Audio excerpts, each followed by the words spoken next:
Be inspired, supported, and empowered. This is the Global Healthy Living Foundation podcast network. I had to do a lot of legwork on my own to get that team. I've been through a lot of doctors, a lot of dermatologists, a lot of specialists, a lot of people that were like, it's all in your head.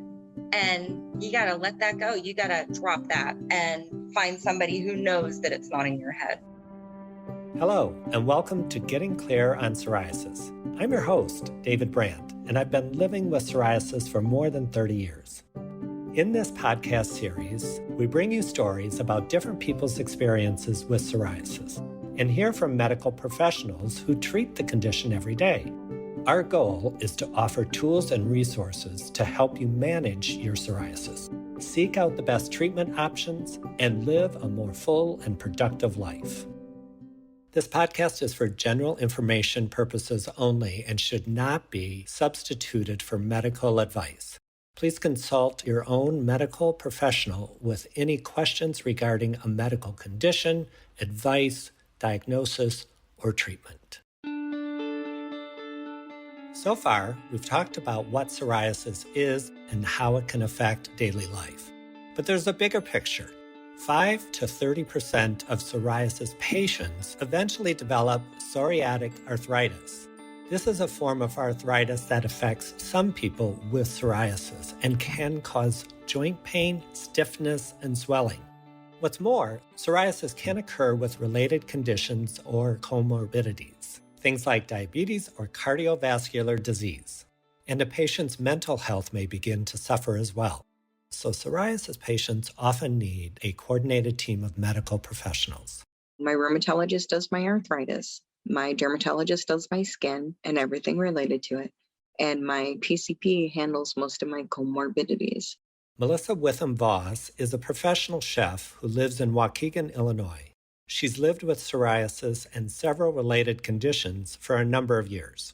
That is one thing that is so very common with psoriasis because things tend to go hand in hand with it. So, for instance, I'm a diabetic, and that's kind of common. It's usually more frequent for people to be overweight with psoriasis because we're not as active in as many ways as we once were. So there tends to be kind of a melting pot of different physicians being involved. And it's crucial that those physicians, the ones in the melting pot, are communicating with each other about a patient's treatment plan. It's also important that they make the patient feel heard about what they're going through. Tammy Soretti discovered that finding the right doctors sometimes involves trial and error. I had to do a lot of legwork on my own to get that team. I've been through a lot of doctors, a lot of dermatologists, a lot of specialists, a lot of people that were like, it's all in your head. And you got to let that go. You got to drop that and find somebody who knows that it's not in your head. A good team of doctors will work together to come up with the best care plan. Dermatologist Dr. Mona Galhara says that in her practice, there's a range of expertise in different areas. And this comes into play, especially for more severe cases. I'm in a really big group of dermatologists. And even amongst us, there's a broad range of what people are comfortable doing. So you may come into the same office and get different doctors with different levels of comfort and expertise. So it's not necessarily that somebody has to be like a psoriasis expert, because psoriasis is a pretty common skin condition that most dermatologists are very proficient in treating. The bigger discrepancy comes from whether somebody's comfortable prescribing a biologic. Biologics, you may remember, are targeted medications that can be used for moderate to severe psoriasis as well as psoriatic arthritis. Dr. Galhara says it's vital that every member of the patient's care team is communicating with one another. In the case of somebody who has psoriatic arthritis, oftentimes he or she is seeing a rheumatologist as well. And I'm not operating in a vacuum. I'm speaking with the rheumatologist to understand their recommendations so we can come together and identify what is going to best treat both arthritis and skin. Because there are some biologics that are really great for skin, but not so great for arthritis. And there are some biologics that are really great for arthritis and not so great for skin. And there are some that are both. And so in those situations, we obviously want to converge on the ones that are good for both. And then I always recommend that they are seeing their primary doctor for regular cholesterol checks And then the primary doctor will appropriately recommend seeing a cardiologist if she or he thinks that they have other cardiovascular risk factors that warrant additional treatment. You should also let the doctor know to what extent this is affecting your life. Is it just a spot that's annoying on your skin? Or are you not going out? Are you not raising your hand? Are you not applying for the job? Are you not dating? That's something that's important. Speaking up to a doctor can help a patient understand whether they may be experiencing depression as a result of their psoriasis. Catherine O'Leary is a clinical psychologist in the UK. She also has psoriasis. There are very many people with psoriasis who are very happy, very well functioning, and leading great lives. The thing to remember is that depression and anxiety are both very, very common, and especially so in people with psoriasis, because it's a difficult condition to live with. The other thing to remember is that that's not their fault. It's not because they're weak. It's a really hard condition to live with. It's not because they're doing something wrong. It's because they've got psoriasis and it's a challenge. It's really, really hard. But the depression adds to it and just makes it all that much harder. And I think once you get into the vicious spiral, it's quite hard to get yourself out of it. But the thing to know is that depression is very treatable. It's treatable with antidepressants, and it's also treatable with talking therapies. So once people identify that they're feeling depressed, that they're feeling anxious, the important thing is to go and see their medical specialist and ask for whatever support is available in their area. There's one other key member of the patient's care team, and that's the pharmacist. Some patients with more serious cases may need advanced therapies like injectable biologics or targeted oral medications. And these prescriptions cannot be filled at a regular corner pharmacy. After the medication is approved, patients have to interact with the specialty pharmacy to arrange for shipment of the medicine to their home, and they often have to do that on a regular basis. That's Dr. Ahmad Shatil Amin, who's been a dermatologist for 9 years. And these specialty pharmacies are excellent. They're staffed by very, very well-trained pharmacists who really understand these medicines very well. And they're really our partners in helping us give these medicines safely to patients and to educate our patients about the medicine and the dosing and the frequency. Renee Baiano knows this firsthand. She now works as a clinical program manager at Alliance RX Walgreens Prime. And she also spent time as a staff pharmacist at Walgreens Specialty Pharmacy. She says there are several different reasons why a drug would be considered a specialty medication versus one you can get at a regular retail pharmacy. First of all, specialty medications are typically FDA approved to treat complex medical conditions and rare diseases, which require additional monitoring and extra patient education. Specialty medications often require special storage, such as refrigeration or even frozen medications. They often require certain preparations, such as sending certain supplies to the patient.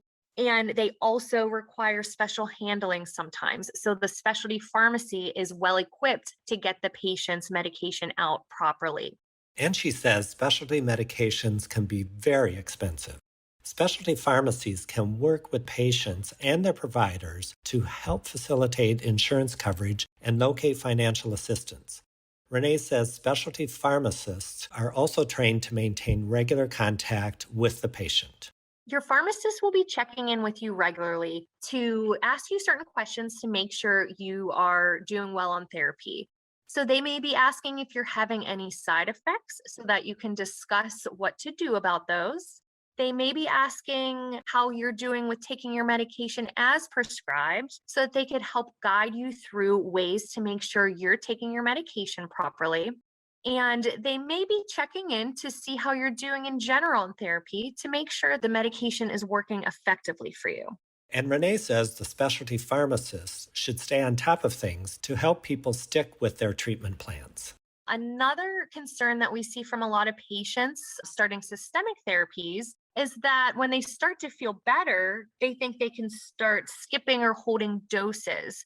So it's really important that the pharmacist watches the patient to make sure they're not late to refill their medication or not expressing that they're missing doses, so that we can educate them on the importance of taking their medication as prescribed to avoid things like worsening of symptoms or other complications. Psoriasis patient Tammy Soretti says most of her medications come through a specialty pharmacy, and she appreciates that they do much more than just fill prescriptions. They do make a pharmacist available for everything, for any questions that you have or any side effects that you have or anything like that. And also the companies that manufacture the biologics and the medications also have nurses available and helplines and support lines and support programs for as long as you're taking the medicine. They'll give you 24-hour nurse lines, they'll give you 24-hour pharmacy lines. And it's important to know, I've always asked a pharmacist, my dermatologist, we've always discussed the possible side effects. So we've looked at the importance of putting together a solid care team to manage your psoriasis and the critical role specialty pharmacies play in the equation. But even with the most well-oiled care team and the most competent specialty pharmacy, psoriasis patients still face an uphill battle to get insurance companies to cover their treatments. Dermatologist Dr. Mark Lebwall shares that frustration. Once a patient is prescribed a biologic, the work for the physician does not even come close to ending there. It's a fight that goes on with your insurance company because the insurance company most of the time does not want to give the patient the drug. And when we fight, the fight usually takes at least an hour, and it takes about 2 weeks to get this done. The patient is then prescribed the medication. At least that's how it works, some of the time. But insurance obstacles can vary widely from case to case when it comes to getting costly medications covered. Some people have to fight for weeks or months and still get denied. Still, Tammy Soretti says not to be put off by all the hoops the insurance companies make you jump through. Learn your insurance companies, because if you have to take a specialty medicine, it can be very discouraging. You're going to go through prior authorizations, and you're going to go through step therapy, and you're going to go through everything in the world because stuff is expensive and nobody really wants to pay for it. Don't give up. Your doctor will help you. Organizations will help you. There are people out there that will help you get medication that you need and help you cut through red tape. In the next episode of Getting Clear on Psoriasis, we explore what treatment options are available for psoriasis and how to tell if you're getting the treatment you need. Most medications for psoriasis, once you start them, whether they be topical or biologic, they will work for an undetermined amount of time. It just seems to be whatever your body accepts it is. And then suddenly you'll start noticing either breakthrough or it feels like it stopped working completely just all of a sudden. That's coming up on Getting Clear on Psoriasis. If you like what you've heard, head over to Apple Podcasts and leave a 5-star rating and write a positive review. It will help spread the word to more people who might be in need of support. And if you know someone living with psoriasis, be sure to tell them about this podcast. As always, we welcome your feedback. So send us an email to psoriasis@ghlf.org. Until next time, I'm David Brandt. Thanks so much for listening. This podcast is made possible with support from Walgreens and Alliance RX Walgreens Prime, sponsors of the Global Healthy Living Foundation. Be inspired, supported, and empowered. This is the Global Healthy Living Foundation podcast network.